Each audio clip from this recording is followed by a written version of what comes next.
मेरा दिल भी चमका दे चमकाने वाले আপনারা এমন ভাবে বসে আছেন যেমন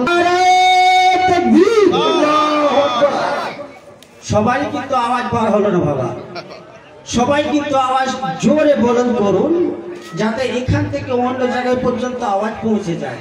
অন্য সময় তো বারবার করে এত আওয়াজ করি সাহেব বাজার থেকে মনে হয় যে ওপার পর্যন্ত শুনতে পাওয়া যায়।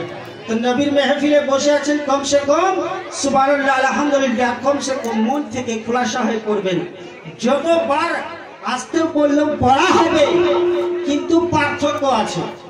যেমন ক্যাথা বা কম্বল কাচতে গেলে দেখবেন সাবানের প্রয়োজন, আস্তে আস্তে যদি খাতা যায় সে জিনিসটা কি হবে দেখবেন, আস্তে আস্তে খাচলে ময়লাটা ঠিক বার হবে।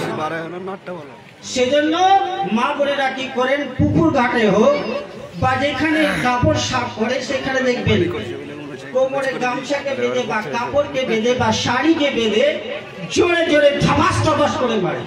আর জোরে জোরে যখনই থাপাস থাপাস করে মারবে কাপড়টা অটোমেটিকলি বেশি ছাড়বে। তো সুবহানাল্লাহ আস্তে বললেও নেকি পাওয়া যায়, জোরে বললেও নেকি পাওয়া যায়। আস্তে যদি সুবহানাল্লাহ একবার পাঠ করা যায়, সুবহানাল্লাহ একবার যদি মন থেকে পাঠ করা যায় তো আলহামদুলিল্লাহ সঙ্গে সঙ্গে আপনার 70 খানা নেকি আপনার আমল নামায় দেওয়া হয়। বলুন সুবহানাল্লাহ। কাপড় খাচলে আস্তে আস্তে কাপড় খাচলে দুনিয়ার ময়লা নয়, মনের ময়লা আস্তে আস্তে পরিষ্কার হয়।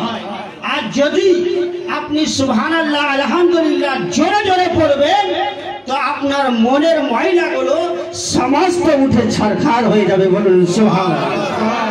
তো মহব্বতের জোশে পড়ে বলুন নারে তাকবীর, নারে রিসালাত, মসলাকে আলা হযরত জিন্দাবাদ, মসলাকে আলা হযরত জিন্দাবাদ, इश्क मोहब्बत आला हजरत गाजी बाबा का दामन, गाजी बाबा का दामन उर्शे गाजी पिया, उर्शे गाजी पिया साहेब बाजार को महदी, नारे तकबीर, नारे रिसालात।